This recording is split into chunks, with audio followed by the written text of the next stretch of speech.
Well, Deshaun Watson, quarterback for the Cleveland Browns and former quarterback for the Houston Texans, he is in another lawsuit. 24 lawsuits with massage therapists. Now, the 24th massage therapist lawsuit was just filed this week, and this one was a massage therapist who owned and operated a massage therapy business in the Houston, Texas area. She had just graduated from massage therapy school, and then Watson had contacted her. Her business was small, and she had not gained a lot of clients at that point, so she was excited for a professional sports player to utilize her services. Spoke on the phone, and he told her, listen, I want to support black-owned businesses. I want you to be comfortable. I want me to be comfortable. And they had 2 sessions.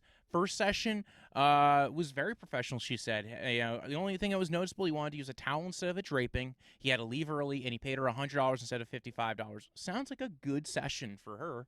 On August 9th, though, the second session, that's when things got a little wonky.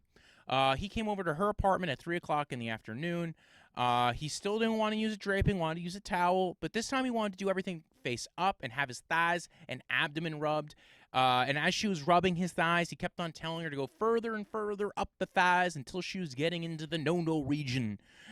His flag then went full staff, and he started stroking his eggplant. I know, mixed metaphors. Stay consistent with me. I'm sorry. He said, relax. It's okay. You can touch it. And then she refused, but then Watson sat up and continued to stroke the eggplant, this time more aggressively. Watson then asked the plaintiff, where do you want me to put it? To which then she went into shock and couldn't speak. She froze.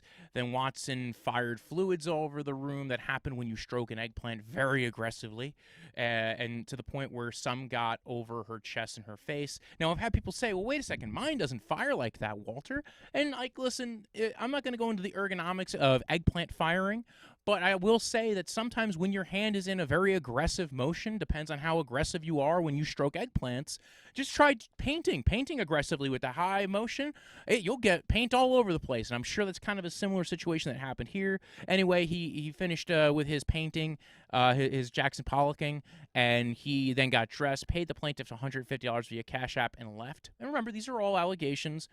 This is a petition. This is her side of the story. But the real spiciness came when Tony Buzbee used this petition as an opportunity to call out Deshaun Watson's legal team for calling all these women liars in the beginning, and the constant shift in their legal strategy, and finally, their recent comments in the media that has tried to normalize this conduct. Watson's team was not ready for this one, and they did a deep self-scout, and it's pointed out in Plaintiff 23's petition, which I'll go over next. But Watson's team was not ready for this. Now they are kind of sitting there with a little bit of egg on their face.